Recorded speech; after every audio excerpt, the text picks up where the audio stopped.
I'm Jim Pruett. I work for Cowboy Comics. I'm the managing editor. I'm Joe Pruett, the creative director. We're getting ready to launch The Maze Agency, which is a bring back from an 80s book with detectives, Mike Barr's writing it. September, we're getting ready to premiere the Beyond Communion from Whitley Strieber. It's an author. It sold 20 million worldwide. It's novels, and we're bringing it to comics with all new material. We got Brian Lumley's Necroscope series, where we're taking he's plotting it himself. We're taking starting with the book 3, The Source, and expanding from that. We've got John Sable Freelance, another popular 80s comic, coming back with Mike Grell, illustrating and writing himself.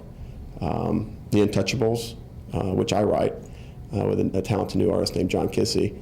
It's pretty much just like an Elseworlds type Untouchables. Why Prohibition never ended, and it was so successful. It started to include stuff like tobacco and firearms, and I just go from there. So the Untouchables, which starts shipping as a monthly series. I'm writing it, John Kissy drawing it. Mike Kaluta, legendary comics artist, is providing the covers for it. We're taking the what if kind of approach to it. What if Prohibition never ended? We're going to be, basically, since it's an Elseworlds type material, I don't have to follow history. The story itself picks up probably about 20 years after Elliot Ness and Untouchables, and Al Capone rose to fame. In my world, Al Capone didn't have to die of syphilis, and Elliot Ness didn't have to, fade away into obscurity. Pretty much, Elliot Ness now is like a legendary figure in the comic, and he's pretty much a national icon. But he's disappeared, and nobody knows what's happened to him. So I have him kind of wandering through the background, showing what I think could have happened to him.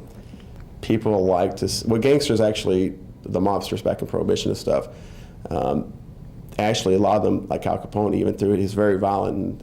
We know what he did now. Then he actually was very influential in the community.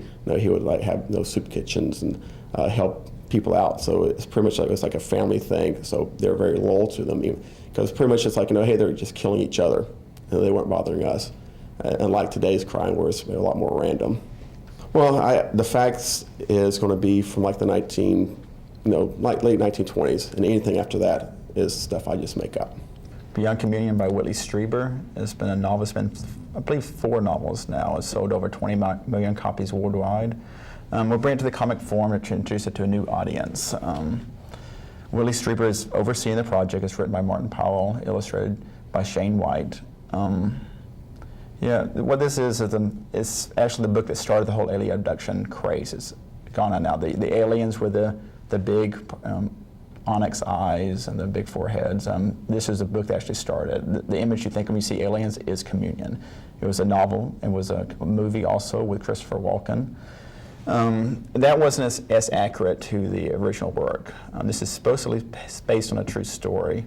Whitley's never claimed it's aliens. He doesn't know what it is, but it's very fascinating work. It's some science fiction, but it's some history. It's I can't really describe it, but it's very riveting. And this is based on a true story, so they won't have the conspiracies that you're seeing in the X-Files, because that's all fiction. This is a man's true story of how it happened to him in New York State. He was woke up one night and all these creatures were around him. They took him to this place to start experimenting with him. So you won't see the conspiracy theories, because that's fiction. According to Whitley, all this is fact. To be honest, I don't know what it is. He doesn't know what it is, what actually happened. Not sure if it's just something in his head, if it's just a mental thing. He's taken numerous lie detector tests, both when he knew about it and when it was unobserved, and he's passed them all. So to him, this is all true, and I'm not saying that it's not. Whitley's still alive. He lives in Manhattan. He's overseeing everything. He starts it off, it goes to the scripts, and then he approves all the scripts. He doesn't see the final pencils, approve all that, and he's very hands-on with it. I think society nowadays is just the way society is put together. There's the fear of the unknown, the thrill of the unknown, what's out there, no one knows. They just want something different, something they can latch onto. The aliens, and you see all the works in the films nowadays. The interest is that we're on the Mars now, looking there. That's just going to bring more and more attention to aliens, possible life forms.